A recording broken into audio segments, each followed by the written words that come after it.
Hello दोस्तों, स्वागत है आपका अपने चैनल विक्रम मेंटर में।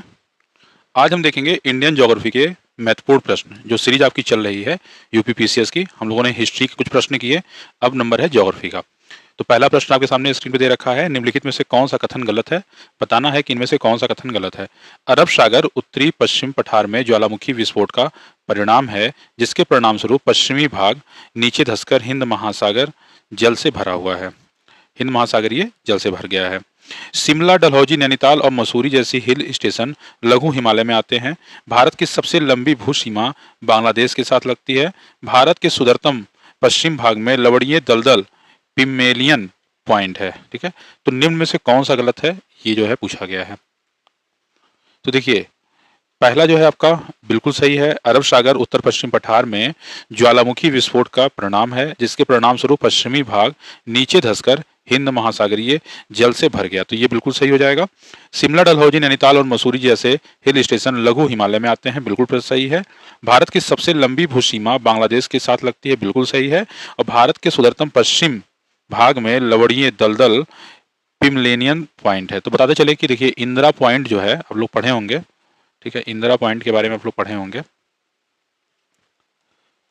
जी। तो इंदिरा पॉइंट जो है, इसी का पुराना नाम था पिमलेनियन पॉइंट है। भारत का सुदूरतम दक्षिणी भाग है ये। ठीक है, तो यहाँ पे पश्चिमी भाग दे दिया है, यही गलत दिया है। अगर यहाँ दक्षिणी देता तो ये सही हो जाता। ठीक है, तो ये आप ध्यान देंगे। तो ऑप्शन नंबर जो है इसका डी आंसर जिसका भी आ रहा होगा वो बिल्कुल सही होगा। ठीक है, तो इसका जो हो जाएगा आंसर क्या हो जाएगा, ऑप्शन डी। ठीक है, चलिए अगले प्रश्न से चलते हैं। क्वेश्चन नंबर 2 देखते हैं क्या दे रखा है स्क्रीन पे आपके। निम्न कथनों में से कौन सा कथन सही है। ठीक है, सही कथन पूछा गया है कि कौन सा कथन सही है। भारत की स्थलीय सीमा 7 देशों को छूती है, पाकिस्तान, अफगानिस्तान, चीन, नेपाल, भूटान, बांग्लादेश तथा म्यांमार। बहुत ही केयरफुल तरीके से आप लोग क्वेश्चंस को पढ़ा कीजिए। ठीक है, हो सकता है कि एक वर्ड से आपके पूरे के पूरे क्वेश्चंस गलत हो जाएं और एग्जामिनर ऐसे ही फंसाता है। श्रीलंका भारत से खंबात की खाड़ी तथा पाक जल संधि द्वारा अलग हुआ है। कौन सा कथन सही पूछा गया है। ठीक है, तो सही है या सही नहीं अगर दिया हो तो इसको आप लोग पहले मार्क कर लिया करिए। ठीक है,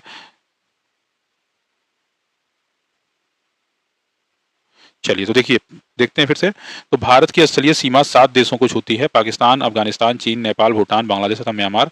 ये बिल्कुल सही हो जाएगा। ठीक है, तो पहला तो स्टेटमेंट आपका सही हो गया। दूसरा स्टेटमेंट देखते हैं।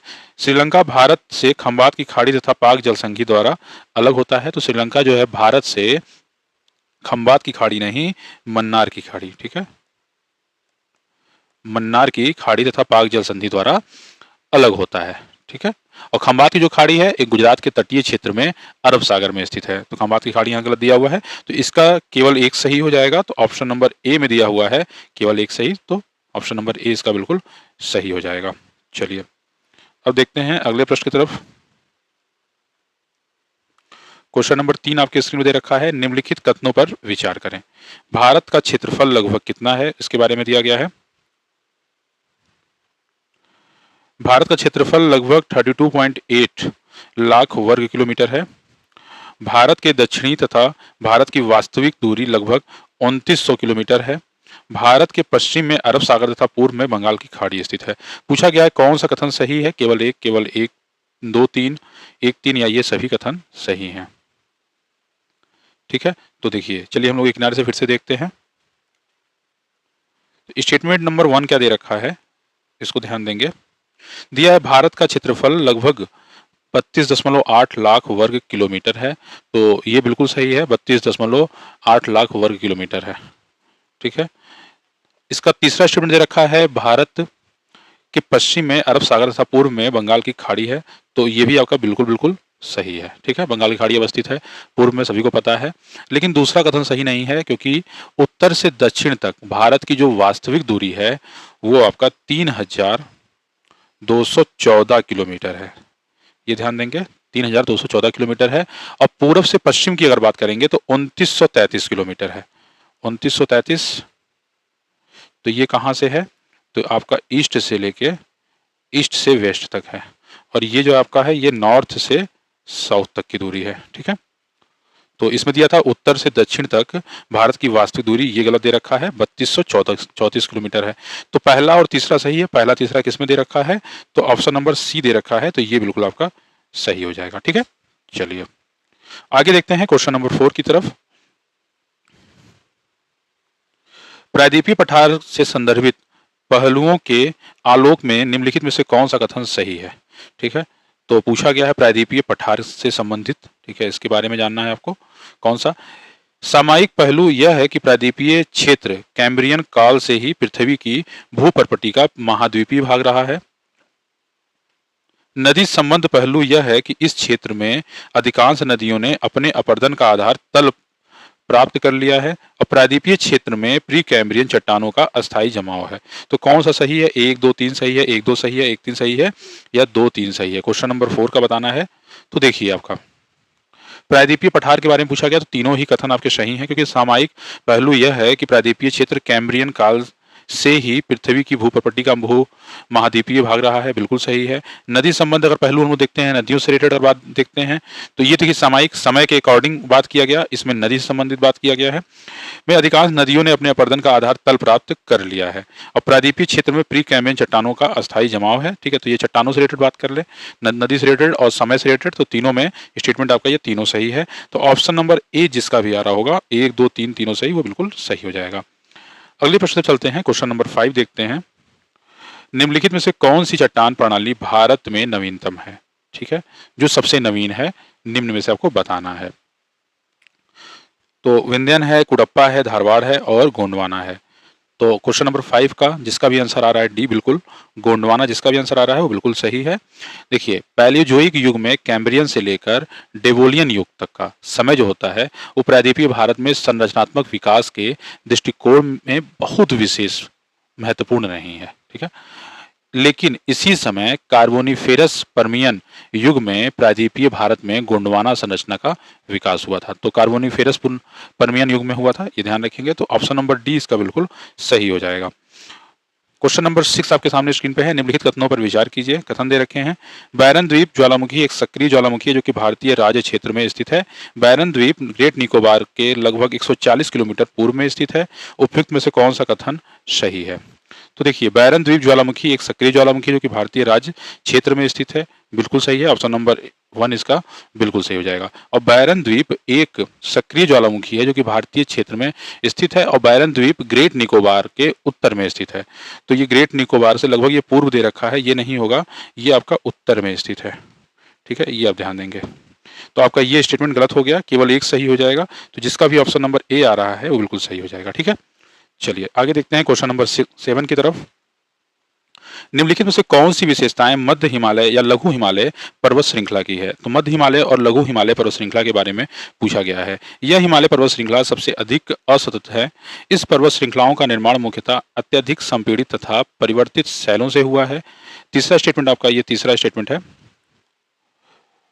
दून इस पर्वतीय क्षेत्र की प्रमुख विशेषता है। 3 स्टेटमेंट दे रखे हैं, आपको बताना है क्वेश्चन नंबर 7 का आंसर। तो देखिए यह हिमालय पर्वत श्रृंखला सबसे अधिक असतत है।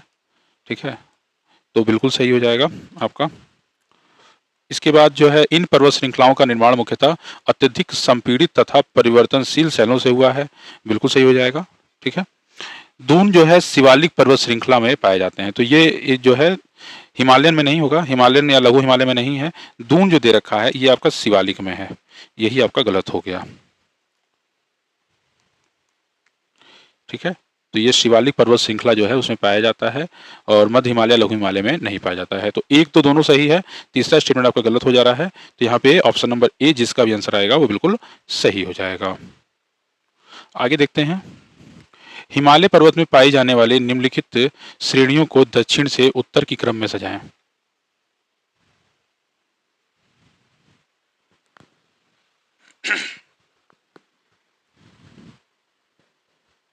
चलिए बताइए, काराकोरम श्रेणी दे रखा है, आपका जास्कर श्रेणी दे रखा है, पीर पंजाल श्रेणी दे रखा है, लद्दाख श्रेणी दे रखा है। इसको आपको उत्तर से, ठीक है, उत्तर से दक्षिण की तरफ आपको इसको व्यवस्थित करना है। ठीक है, उत्तर से दक्षिण तक। तो देखिए सभी को पता है, सबसे पहले पीर पंजाल श्रेणी आता है पहले नंबर पे, उसके बाद आपका जास्कर श्रेणी आता है, उसके बाद आपका लद्दाख श्रेणी आता है, उसके बाद आपका काराकोरम श्रेणी आता है। ठीक है, तो क्वेश्चन नंबर 8 का जो है ऑप्शन नंबर 3 2 4-1 जिसका भी आ रहा होगा वो बिल्कुल सही हो जाएगा। ऑप्शन नंबर सी, ठीक है। देखिए, सबसे पहले पीर पंजाल आपका है, सभी को पता है। पीर पंजाल के बाद आपका जास्कर आ जाएगा, फिर लद्दाख है, फिर काराकोरम है। ऐसे याद कर लीजिए, इज़िली याद हो जाएगा। जास्कर, लद्दाख एवं काराकोरम जो है ये ट्रांस हिमालय का भाग है। तो जो जास्कर दे रखा है और ये काराकोरम और लद्दाख, ये जो 3 आपका है ये ट्रांस हिमालय का भाग है, ये आप ध्यान देंगे, ठीक है। और जो इनका निर्माण है, हिमालय के निर्माण से काफ़ी पहले हो गया था। पीर पंजाल को मध्य हिमालय का हिस्सा माना जाता है, तो ये मध्य हिमालय का हिस्सा है, ये जाने रहेंगे। और ये जो तीनों दे रखा है ये आपका ट्रांस हिमालय है, ठीक है, ट्रांस हिमालय का हिस्सा है। चलिए आगे देखते हैं क्वेश्चन नंबर 9 की तरफ। निम्न कथन ए व कारण आर को पढ़िए और नीचे दिए गए कुट की सहायता से सही उत्तर का चयन कीजिए। तो आपका दे रखा है पश्चिम तटीय मैदान जलमग्न होने के कारण एक संकीर्ण पट्टी है। जो पश्चिम तटीय मैदान की बात किया जा रहा है, ठीक है, ध्यान रखिए, जो पश्चिम वाला एरिया है, यहाँ पर पत्तनों में बंदरगाहों के विकास के लिए प्राकृतिक परिस्थितियाँ मौजूद हैं। तो कौन सा कथन सही है और व्याख्या करता है कि नहीं करता है, ये ध्यान देना है आपको। तो क्वेश्चन नंबर 9 का देखिए बिल्कुल सही है कि पश्चिम तटीय मैदान जलमग्न होने के कारण एक संकीर्ण पट्टी है, बिल्कुल सही है। और यहाँ पर पत्तनों में बंदरगाहों के विकास के लिए प्राकृतिक परिस्थितियाँ मौजूद हैं। दोनों कथन सही है, एक दूसरे की व्याख्या करता है। क्यों प्राकृतिक परिस्थितियाँ मौजूद हैं? तो क्योंकि यहाँ पे पश्चिमी तटीय मैदान जलमग्न होने के कारण एक संकीर्ण पट्टी है, ठीक है। आगे देखते हैं, इसका ऑप्शन नंबर ए हो जाएगा। क्वेश्चन नंबर 10 का आंसर करेंगे आप सभी लोग। निम्नलिखित में से कौन सा सुमेलित है? घाटी दे रखा है, क्षेत्र दे रखा है, लाहौल स्पीति दे रखा है, कश्मीर घाटी, फूलों की घाटी और कुल्लू घाटी के बारे में बताना है आप लोगों को।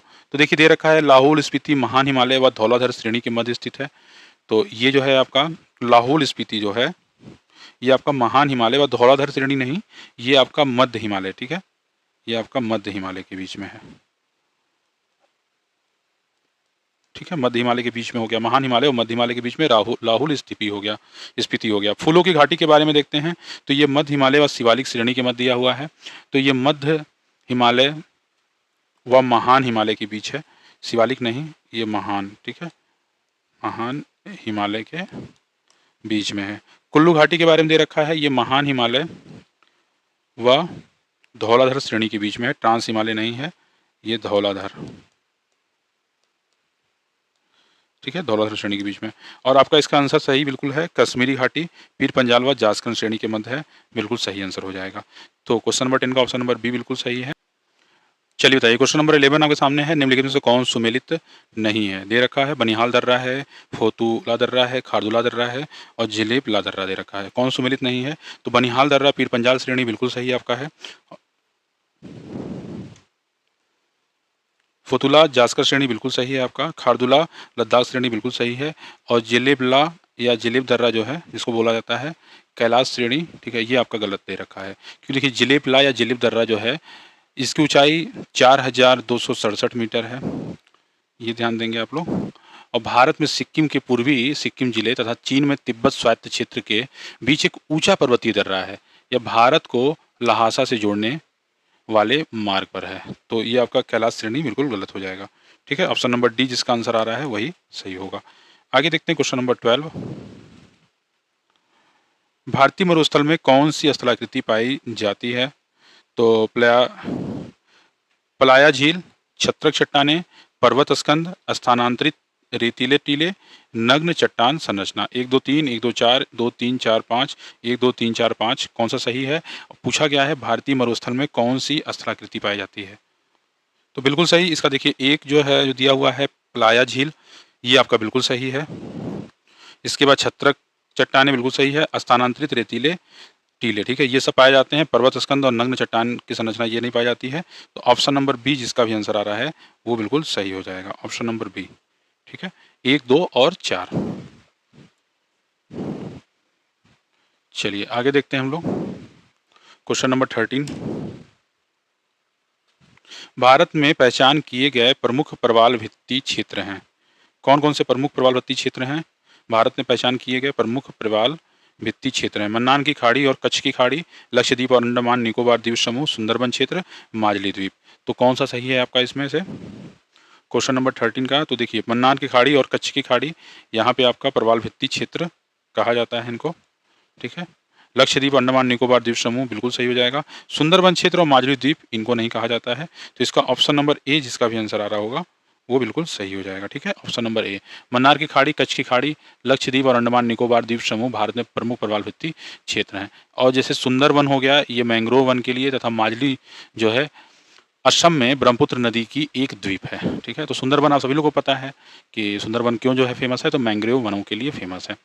क्वेश्चन नंबर 14 देखते हैं हम लोग भारत के भूगोल के संदर्भ में पूछा गया है।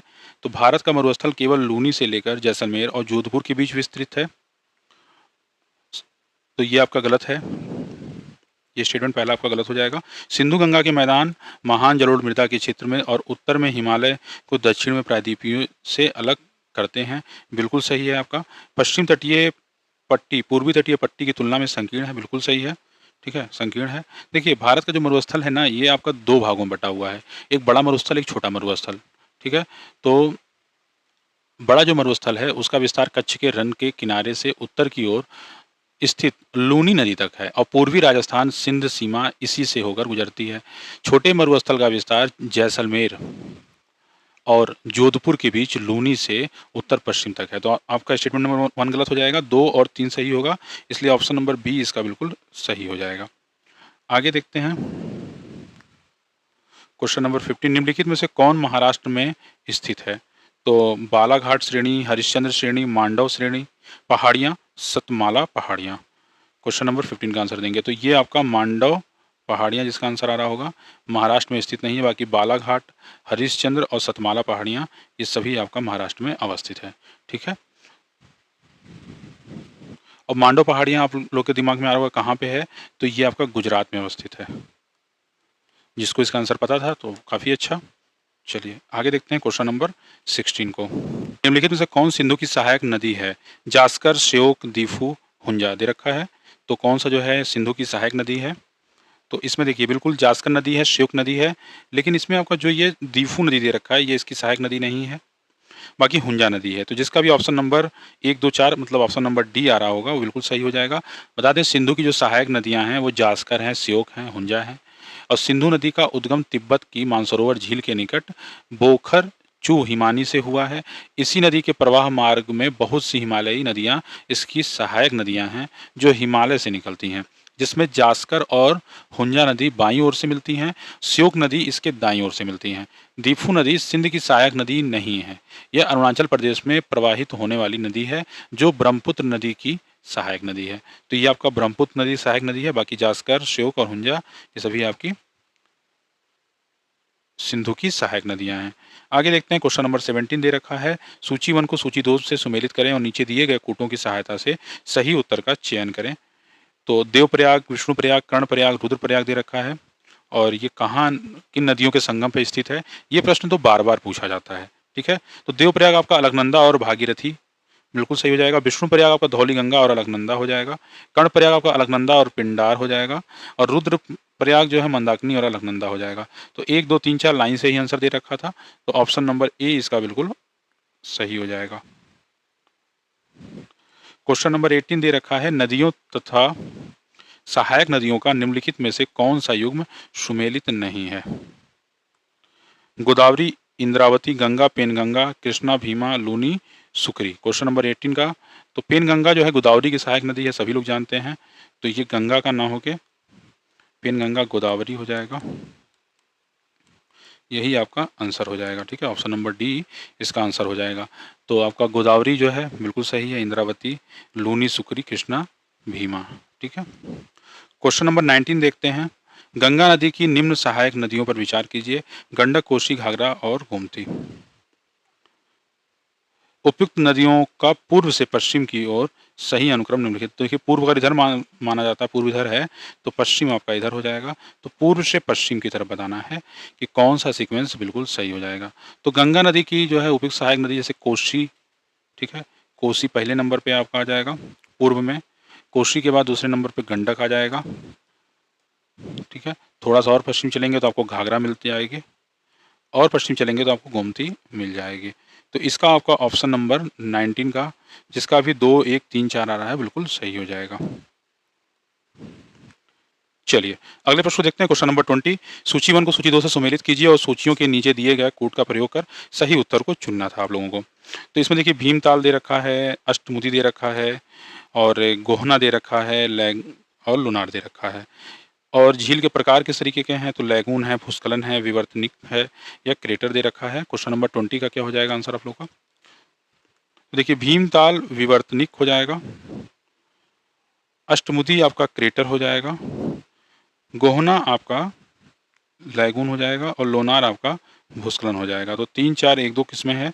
3 4 1 2 ऑप्शन नंबर ए में है, बिल्कुल सही है।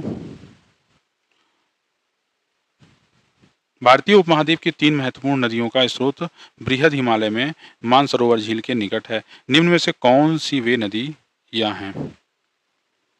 ठीक है, प्रश्न एक बार और देख लीजिए कि भारतीय उपमहाद्वीप की 3 महत्वपूर्ण नदियों का स्रोत जो है बृहद हिमालय में मानसरोवर झील के निकट है। निम्न में से कौन सी वे नदियां, वो तीनों नदियां कौन सी हैं कि जिनका उद्गम स्थल मानसरोवर झील के निकट है? तो बिल्कुल सही, जिसका भी आ रहा है ब्रह्मपुत्र, सिंधु और सतलज, वो बिल्कुल सही, ऑप्शन नंबर सी हो जाएगा, ब्रह्मपुत्र, सिंधु और सतलज का। आगे देखेंगे क्वेश्चन नंबर 22, निम्नलिखित नदियों पर विचार कीजिए। वंशधारा, इंद्रावती, प्राणहिता और पेन्नाग। उपयुक्त में से कौन गोदावरी की सहायक नदियां हैं? ठीक है, सहायक नदियों के बारे में पूछा है।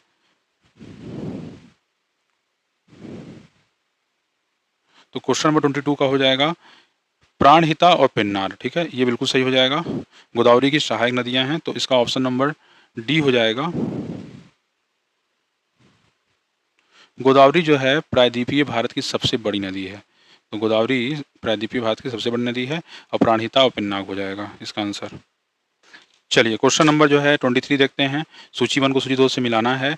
सूची 1 में नगर है, दूसरे में नदी दे रखा है। तो किसकी औसती कहाँ है? तो लखनऊ जो है गोमती नदी के किनारे है, जबलपुर आपका नर्मदा नदी के किनारे है, सूरत आपका ताप्ती नदी के किनारे है, पटना आपका गंगा नदी के किनारे है। तो इसका ऑप्शन हो जाएगा 4 3 2 1। ठीक है, तो जिसमें 4 3 2 1 आएगा वही आपका ऑप्शन हो जाएगा। चलिए क्वेश्चन नंबर 24 आपके सामने स्क्रीन पर दे रखा है। निम्नलिखित नदियों पर विचार कीजिए। संकोश, अमोचू, स्वर्णरेखा, जिया भोरली। तो 1 2 3 तीनों हैं, केवल एक है, 2 3 4 है, 1 2 4 है। तो क्वेश्चन नंबर 24 का बिल्कुल सही, जिसका भी आंसर आ रहा है 1 2 4, वो बिल्कुल सही हो जाएगा। देखिए इसमें संकोश दे रखा है और अमोचू दे रखा है और जिया भारेली, ये ब्रह्मपुत्र की सहायक नदियां हैं। ठीक है, तो ऑप्शन नंबर इसका डी हो जाएगा, बिल्कुल सही। आपका आपको कमेंट करना है सुवर्ण रेखा किसकी सहायक नदी है। ठीक है, चलिए 25 देखते हैं। तीस्ता नदी के संदर्भ में निम्नलिखित कथनों पर विचार कीजिए। तीस्ता नदी के बारे में दे रखा है। तीस्ता नदी का उद्गम वही है जो ब्रह्मपुत्र का है, लेकिन यह सिक्किम से होकर बहती है। रंगीत नदी की उत्पत्ति सिक्किम में होती है और यह तीस्ता नदी की एक सहायक नदी है। तीस्ता नदी भारत एवं बांग्लादेश की सीमा पर बंगाल की खाड़ी में जा मिलती है। तीस्ता नदी के बारे में बताना था, तो इसका देखिए ऑप्शन नंबर इसका केवल 2 सही है, बाकी ये दोनों गलत हो जाएगा। कैसे गलत होगा अभी बता देते हैं आप लोगों को। तो इसका जिसका भी ऑप्शन नंबर 2 आ रहा होगा, केवल 2, ऑप्शन नंबर बी इसका सही हो जाएगा। क्वेश्चन नंबर 25 का आप देख लेंगे। देखिए तीस्ता नदी का उद्गम जो है पाओहुनरी हिमनद से हुआ है, जबकि ब्रह्मपुत्र नदी का उद्गम तिब्बत के दक्षिण में स्थित मानसरोवर झील से हुआ है। तो ये आपका यहीं पे गलत हो गया, पहला वाला स्टेटमेंट। ठीक है, और बता दें तीस्ता नदी सिक्किम और पश्चिम बंगाल में बहती हुई बांग्लादेश में प्रवेश करती है और ब्रह्मपुत्र नदी में मिल जाती है तथा यह संयुक्त रूप से बंगाल की खाड़ी में गिरती है। तो ये भी आपका गलत हो जाएगा स्टेटमेंट। ठीक है, तो बिल्कुल सही हो जाएगा ऑप्शन नंबर बी। चलिए क्वेश्चन नंबर 26 देखते हैं। गंगा नदी तंत्र के संबंध में नीचे दिए गए कथनों पर विचार कीजिए। गंगा नदी मध्य तथा लघु हिमालय को काटकर तंग महाखंडों से होकर गुजरती है। गंगा नदी हरिद्वार के पास पर्वतीय भाग को छोड़कर मैदानी भाग में प्रवेश करती है। पिरन द्वीप के समीप यह नदी बंगाल की खाड़ी में जा मिलती है। तो उत्तराखंड राज्य के उत्तरकाशी जिले में गोमुख के निकट गंगोत्री हिमनद से निकलने वाली गंगा नदी मध्य व लघु हिमालय श्रेणियों को काटकर तंग महाखंडों से होकर गुजरती है। तो दिया है गंगा नदी मध्य तथा लघु हिमालय को काटकर तंग महाखंडों से होकर गुजरती है, तो ये बिल्कुल सही हो जाएगा। गंगा नदी हरिद्वार के पास पर्वतीय भाग को छोड़कर मैदानी भाग में प्रवेश करती है, तो ये ऋषिकेश में है, ऋषिकेश में जो है ये पर्वतीय भाग को छोड़कर मैदानी भाग में प्रवेश करती है। ठीक है, और दिया हुआ है गंगा नदी सागर द्वीप के निकट। ठीक है, तो इसमें दिया हुआ है पिरम द्वीप के समीप या सागर द्वीप के निकट। ठीक है, ये आपका गलत हो जाएगा और यहाँ पे ये गलत हो जाएगा। तो ऑप्शन नंबर इसका बी जो है 2 और 3 ये हो जाएगा, ऑप्शन नंबर बी इसका सही हो जाएगा।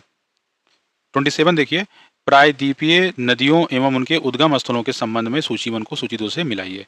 ठीक है, तो ताप्ती श्रृंखला दे रखा है, इसके बाद आपका गोदावरी दे रखा है, कृष्णा दे रखा है, कावेरी दे रखा है, इधर ब्रह्मगिरी पहाड़ियाँ, महाबलेश्वर, सतपुड़ा पर्वत श्रृंखला और त्र्यंबकेश्वर दे रखा है।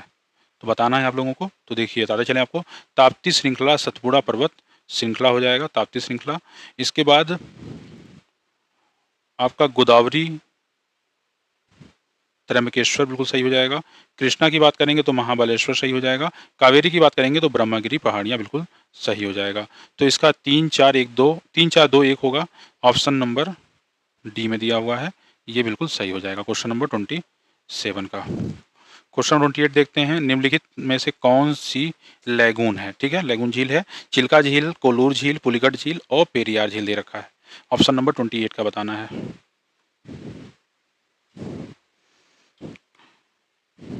तो देखिए चिल्का झील हो गया आपका, चिल्का झील, पुलिकट झील और आपका कोलेरू झील, ये तीनों का तीनों आपका क्या है, ये आपका तीनों लैगून झील का उदाहरण है। तो ऑप्शन नंबर इसका बी हो जाएगा 1 2 और 3। ठीक है, देखिए स्पट तथा बार रोधिका के द्वारा तटीय क्षेत्रों में निर्मित छिछली खारे पानी की झीलें लैगून कहलाती हैं। ठीक है, तो लैगून और लैगून के उदाहरण जैसे चिल्का झील, पुलिकट झील, कोलेरू झील। कोलेरू झील कहाँ पे है तो आंध्र प्रदेश में है। अष्टमुडी झील के बारे में आप लोग पढ़े होंगे, वो केरल में है, ये हो गया। और देखिए जो पेरियार झील एक कृत्रिम झील है, लैगून नहीं है, तो ये आपका कृत्रिम झील है, लैगून नहीं है। ठीक है, ये कृत्रिम हो जाएगा, बाकी तीनों लैगून झील हो जाएंगे। आगे देखेंगे क्वेश्चन नंबर 29, जलप्रपात दे रखा है, उनके सामने कुछ स्टेटमेंट दे रखे हैं, बताना है कौन सा सुमेलित है। दूध सागर दे रखा है, डुडुमा है, गोकाक है और जोग दे रखा है। ठीक है, दूध सागर के बारे में देखिए प्रदेश और ये थोड़ा सा मिसप्रिंट है टाइपिंग में। दूध सागर के बारे में बताते चलें कि दूध सागर आपका गोवा में मांडवी नदी पर एक प्रमुख पर्यटन स्थल है। ठीक है, डुडुमा के बारे में बात करते हैं तो ये दक्षिण भारत में सबसे ऊंचे जलप्रपातों में से एक है, दक्षिण भारत का सबसे ऊंचा जलप्रपात है। इसके पानी से आंध्र प्रदेश और उड़ीसा की सीमा के बीच मचकुंड नामक जल विद्युत परियोजना चल रही है, ये ध्यान रखेंगे। इसके बाद हम लोग बात करेंगे गोकाक, गोकाक जो है झील के बारे में, तो कर्नाटक के बेलगाम जिले में घाटप्रभा नदी पर है। और जोग की बात करेंगे तो कर्नाटक के सागर के निकट शरावती नदी पर स्थित है। तो इसका बिल्कुल सही हो जाएगा 4 1 2 3, ऑप्शन नंबर बी जिसका आ रहा है वो बिल्कुल सही हो जाएगा। आगे देखते हैं क्वेश्चन नंबर 30, नदियों की लंबाई के अवरोही क्रम में सही अनुक्रम कौन सा है। तो नदियों की लंबाई के बारे में बताना है और अवरोही क्रम के घटते हुए क्रम के बारे में बताना है आप लोगों को। ठीक है, तो सबसे बड़ी नदी निम्न में से देखिए गोदावरी दे रखी है, उसके बाद नर्मदा है, गोदावरी के बाद नर्मदा है, फिर महानदी है, फिर ताप्ती है। ठीक है, इसका डाटा देखिए जानना है अगर आप लोगों को थोड़ा सा डिटेल में, तो गोदावरी नदी की लंबाई जो है 1465 किलोमीटर है। नर्मदा नदी की बात करेंगे तो ये 1312 किलोमीटर है। और वहीं पे महानदी की बात करेंगे तो 851 किलोमीटर है। और यहीं पे ताप्ती नदी की बात करेंगे तो ये 724।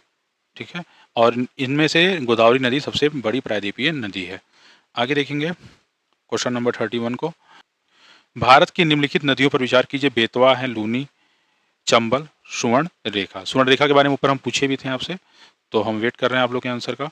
उपयुक्त में से कौन सी उत्तर दिशा में बहने वाली नदियां हैं, जो उत्तर दिशा की तरफ बहती हैं, क्वेश्चन नंबर 32 का। तो देखिए इसका आपका बेतवा और चंबल जो है ये दोनों आपका हो जाएगा आंसर